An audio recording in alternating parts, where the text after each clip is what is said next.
Lama diam, pengacara Brigadir J bongkar dosa-dosa Putri Chandrawati, rancang pembunuhan hingga tudingan korupsi.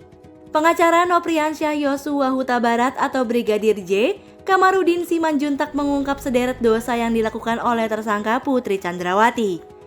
Mulai dari merancang pembunuhan berencana hingga dugaan tindak pidana korupsi.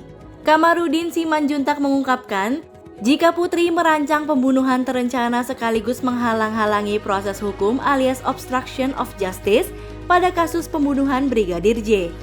Putri bisa terlibat dalam obstruction of justice lantaran ia mengemban status sebagai bayangkari lantaran menjadi istri Ferdy Sambo. Nah, dia istri penegak hukum, dia juga punya kewajiban moral memelihara norma-norma hukum. Ungkap Kamarudin dalam diskusi YouTube Irma Huta Barat yang dikutip suara.com pada Senin 19 September 2022. Kamarudin lantas menyebut kalau Putri sebagai pelaku penyebar kebohongan.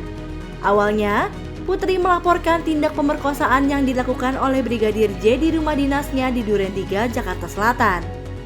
Aduannya itu langsung dibuat laporan tanpa sidik, tanpa bukti, dan tanpa saksi.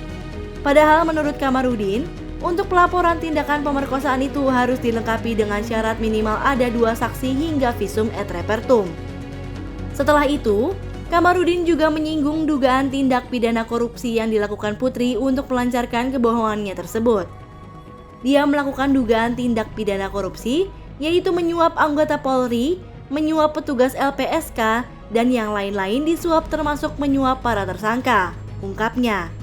Kamarudin menyayangkan Komisi Pemberantasan Korupsi yang hanya diam ketika muncul dugaan tindak pidana korupsi pada kasus pembunuhan Brigadir J. Ada yang 550 juta rupiah, ada yang 1 miliar rupiah, tapi sangat kita sayangkan KPK tidak berbuat apa-apa. KPK hanya menonton, harusnya kan tangkap, tahan untuk dugaan tindak pidana korupsi.